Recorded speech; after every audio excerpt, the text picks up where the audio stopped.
The Duchess is the first of the unlockable characters in Elden Ring Night Rain, and one of the most fun, in my opinion, not only because she has some sick skins, but also because she has one of the strongest skills in the game that can be buffed even further. Well, let's go.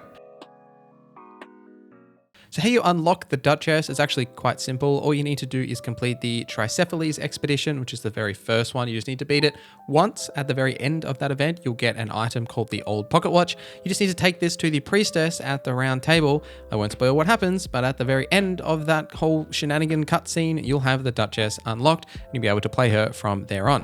Duchess's playstyle is extremely mobile. It's also accentuated by her passive that definitely allows her to dodge repeatedly and endlessly, but this allows her to get behind enemies for a lot of critical hits. It also allows her to dance with enemies and employ a lot of like hit and run, finesse orientated play styles that can be hard to achieve for some of the other Nightfarers. Her weapon preference is a dagger. Now, daggers can often come with blood loss or rot or poison or whatever, and you definitely want to lean into those daggers that have those status effects because it's so beneficial to have a weapon with status effects when you're dual wielding daggers, and it's also important to dual wield with Duchess. It just really fits her overall playstyle and her kit. Now, something that's interesting about the Duchess's attributes, she has C HP, B FP, D stamina. That stamina is quite low. Strength is D, dexterity is B, intelligence is A, and faith is B, and arcane is C. So by the stats, her FP and her intelligence are her highest starting stats, which would typically mean that you would want to lean into, say, using staves and maybe casting some spells, which, I mean, you could do, but it just isn't really her overall play style. Instead, what I'd be looking for is using weapons that have magic damage on them, or alternatively, leaning into weapons that have fantastic weapon skills. Because of that high FP that she has, being B, you will be able to get a lot more weapon skills off than some of the other classes or Nightfarers. A good example of this is, say, Rivers of Blood, for example, which is just as broken in Night Rain as it is in the original Elden Ring. Because of how much FP that attack consumes and how regularly you'll use it, someone like Duchess is quite beneficial to use this, one, because her dexterity is pretty solid, and two, because she has a high amount of FP that she can continually use the Corpse Piler and actually use that weapon skill. Let's break down her skills as a whole. Starting with the passive, Magnificent Poise. This allows you to dodge optimally and dodge repeatedly when necessary is the description. But essentially what it means is that you can chain two dodges together, and she has a unique dodge animation. It does also cost her less stamina to dodge than some of the other Nightfarers, which is very beneficial considering her low starting stamina, which is something you might want to look at. Now, something to note here is that this is very beneficial to combo with lunging attacks. Think of something like a dagger that has that sort of dodge, and then you lunge forward and slash with the dagger just with the basic attack. If you can combo these together with weapons that have these really strong lunging attacks, it's extremely beneficial for the Duchess. Her skill is Restage. Now, this stages reprisal of recent occurrences of damage on nearby enemies. So what this means is that when you trigger this ability, the last like 3 seconds will play out again on a phantom version of that enemy with those same hits that they took applying again. Something to note about this is those phantoms can't be damaged again, like you can't damage them after the fact like when they exist. However, they are affected by any armaments or weapon skills and status effects damage that the original enemy was affected with. So for example, if you're trying to apply a status effect, poison, scarlet rot, whatever it may be, if you've applied stacks of that to the enemy and then you use Restage, it will apply those stacks along with the damage again. So you can use this to fast track applying the status effect quite quickly, but it is often best to save it until, say, you've done a critical hit on the enemy, or you see one of those big status effect pops, like using blood loss or frostbite. When you see a big chunk of the enemy health bar go down, that's that immediate point that you want to trigger this. And it does about 50% of the damage that the original target received, roughly. You can buff it with a relic we'll talk about later, but just generally that's kind of what you can expect. The ultimate here is called Finale, to obscure self and surrounding allies to hide from foes.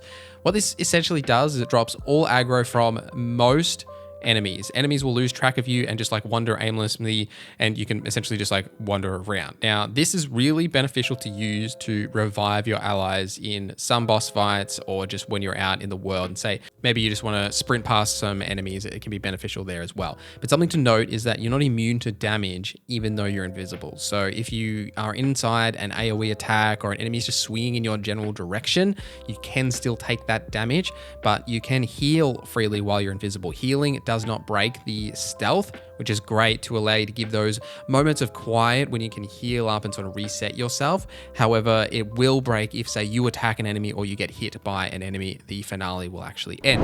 On your runs, there's a couple of things that you should be looking out for. Now, the weapon preference being daggers means that you should absolutely be looking for daggers most of the time, especially daggers that have status effects like bleed and frostbite first, typically, because of how those status effects have like that massive chunk of damage that they take when the status effect procs.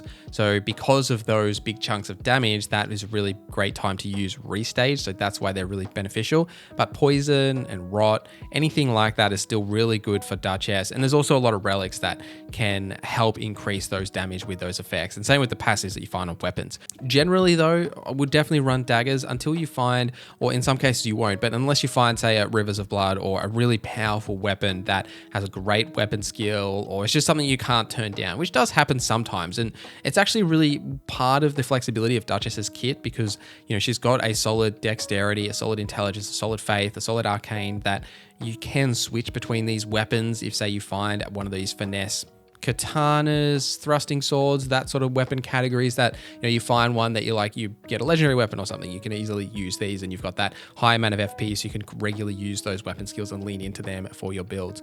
For passives, when you're looking at passives for the different weapons in your other slots, look for things that increase your attack power, your HP, your stamina, those things from the boss rewards, but ultimately it depends a little bit on the run that you're having. Magic attack power is definitely really beneficial to have as a passive because of the benefits of Duchess's high intelligence, so you do extra magic damage, but that's obviously only relevant if you are using a magic weapon. Obviously you need to tailor that towards the run that you're having, but that's part of Duchess's fun factor to me anyway, is how flexibility she is. And sometimes you just find a really cool weapon and you're like, yep, I'm going to use that now, and you don't have to lean into, you know, Wilder, for example, you're basically locked into using greatswords because that's like the only thing that he's good at, but you've got a lot of freedom with Duchess in terms of whether you want to use katanas or, you know, curved swords, daggers, whatever that may be.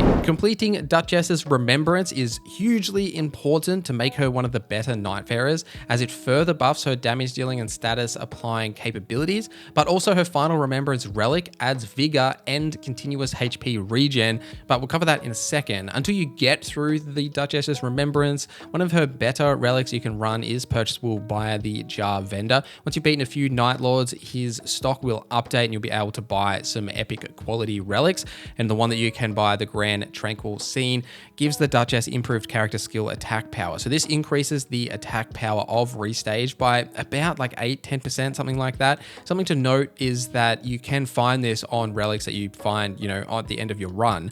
But this effect doesn't stack. Like if you've got two of these, which I have, and if you put both of them on, it won't stack and increase it by like a further 10%. You could only do that once. And the other reason that this relic is good is because of extra dexterity and intelligence. Duchess's Remembrance is one of the easier ones. Like you'll just really need to progress through defeating Night Lords with Duchess to unlock those next steps. And then you'll just need to return to Limveld, which you can do solo to like defeat a certain boss, to collect an item, things like that you would typically do. There are two specific steps that I will point out to help you along the journey. One of them being Remembrance 5, which is when you have to find Wilder. Like he's like hiding at the Round Table Hold, and it's one of the only times that where you have to go isn't actually marked on the map. He is actually located outside past like the kitcheny area. If you turn a right near where the Executor's painting is, just around the corner there, he's just chilling there with some pita bread that you can talk to him while he's there and complete that Remembrance. And then at Remembrance 7, you are required to enter Limveld to collect an item, but you're also required to beat Revenant in a 1v1, except she uses all of her summons, so it's really like a 1v4. This fight is pretty tough, and I highly recommend you to employ hit and run tactics with like a lunge attack with your dagger, and like we was discussing earlier in the video, and then restage to increase that chip damage. So hit them once, use restage, get that like extra bit of damage, and then just like run around and avoid the attacks. Something to note about this fight, same as if you are trying to unlock Revenant, which you can go watch my Revenant video once that's out as well if you want more information, is that Revenant's summons and her own personal attacks are less aggressive when all of her summons and everything is up. The more summons you take out, the more aggressive she becomes, more aggressive the remaining summons become. So it's often beneficial to leave them all alive and just do your best to dodge the page and like the pumpkin head, and the, you know, the skeleton doesn't do too much, but avoid them and just attack her, because the more you destroy, the more dangerous she actually becomes. Completing this will give you the crowned medal. Now, this is a fantastic relic. So for Duchess, dagger chain attacks reprise events upon nearby enemies. Essentially, this gives you a free restage after you've used a certain amount of dagger attacks, plus it also improves dagger attack power. Not much else to say here other than it's absolutely fantastic for daggers, which is what you should be using as Duchess most of the time. And then the last Remembrance, Remembrance 8, is very easy to complete. You just need to jump back into the Remembrance and you will get a Blessed Iron Coin after completion, which defeating enemies while art is active, it increases your attack power, but also you get that continuous HP recovery and Vigor +3, which is really beneficial because of Duchess's health related issues. She doesn't have a lot of it. It's very easy to die, like just get one shot with Duchess.